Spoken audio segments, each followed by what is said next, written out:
বন্ধুত্ব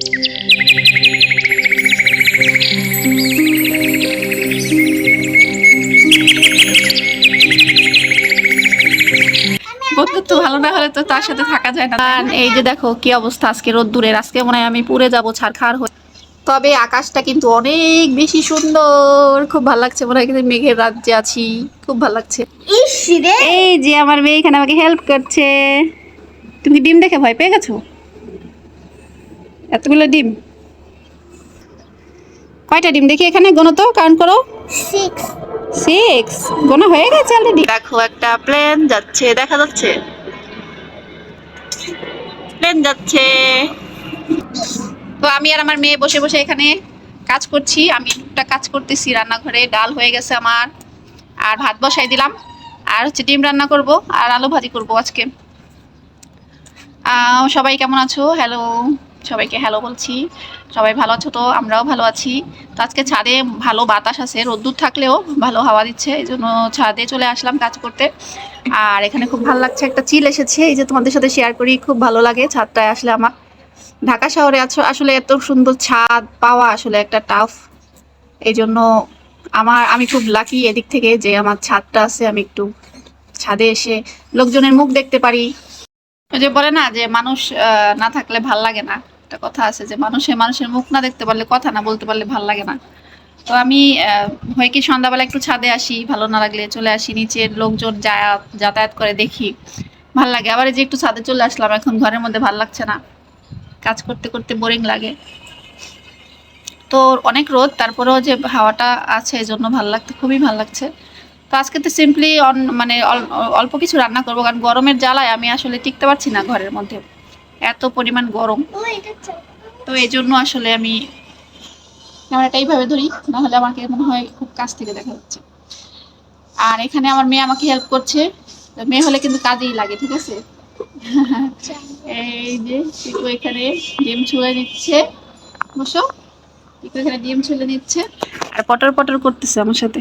এটা ভেঙে ভেঙে গেছে, মানে বাচ্চা বেরোতে। না না, এ ডিমের কি বাচ্চা হবে?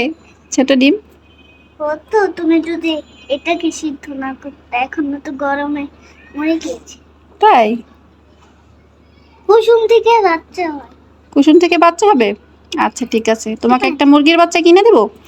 আমি কিন্তু মুরগির বাচ্চা একবার কিনছিলাম, মারা গিয়েছে। 4টা কিনছি, একবার কিনছি 2টা, একবার কিনছি 2টা, মানে টোটাল 8টা আমি এরকম ছোট বাচ্চা কিনছিলাম ঢাকায়, যে আমার বাসার কাছে একটা বাজার আছে, ওইখানে কিনতে পাওয়া যায়। কিন্তু কেনার পরে হয় কি, ওই যে 4 দিন 5 দিন পরে মারা যায়, থাকে না, মানে পালতে পারি না এগুলো আমি। তো এই জন্য আর ওইভাবে করে হয় নাই। পিকু তো সারাক্ষণই কিনতে চাই, আসলে কিনে কি লাভ যদি না বাঁচে, তখন অনেক কষ্ট লাগে। 2টা পাখি ছিল, 2টা কি মানে পাখিও কিনছি 3বার, 2টা করে। তো 2বার করে উড়ে গেল, যদিও মারা যায় না, আমার পাখি মারা গেলে বেশি কষ্ট লাগতো। পরে লাস্ট মোমেন্টে যখন 2টা পাখি ছিল, একটা একদম লাস্টে যে 2টা পাখি ছিল, সেই 2টা পাখি একটা উড়ে গেছিল, পরে আর একটা আমার বাবাই ছেড়ে দিছে।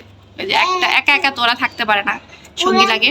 পুরানো পাখি তো উড়ে গিয়েছিল, ও তো ফার্স্টে অনেক কষ্ট পেয়েছিল, কিন্তু পুরানো পাখির সাথে কিন্তু অত বন্ধুত্ব হয় না, যখন নতুন পাখি। ও বলতেছে যে পুরানো যে পাখি ছিল ওর সাথে বন্ধুত্ব হয় নাই, মানে প্রথম যেটা চলে গেছে তার সাথে আরেকটা জুড়ে দিছি আমরা কিনে এনে, ওর সাথে বন্ধুত্ব হয় নাই দেখে ও চলে গেছে, সেটা বলতেছে পিকু। তো যাই হোক, বন্ধুত্ব ভালো না হলে তো তার সাথে থাকা যায় না, তাই না? পিকু সেটাই বোঝাতে চাচ্ছিল। আবার কিনবে? হ্যাঁ, কি করতে কিনবা বাবা? মুরগির বাচ্চা। কি লাভ, কিনে থাকে না তো। ওটা ওইগুলো আমি কিনে দেবা? দেবো না কিনে, পালতে পারো না, কিনে কি লাভ? না, আমি পাইবো না, আমি খাবার। ডিম কি হয়েছে, ছোলা হয়েছে? একটা এতক্ষণ বসে, আরেকটু বানাও, আরেকটু তাড়াতাড়ি করে করো। এ আরে পিকু, এটা কি করলি? আর করে না।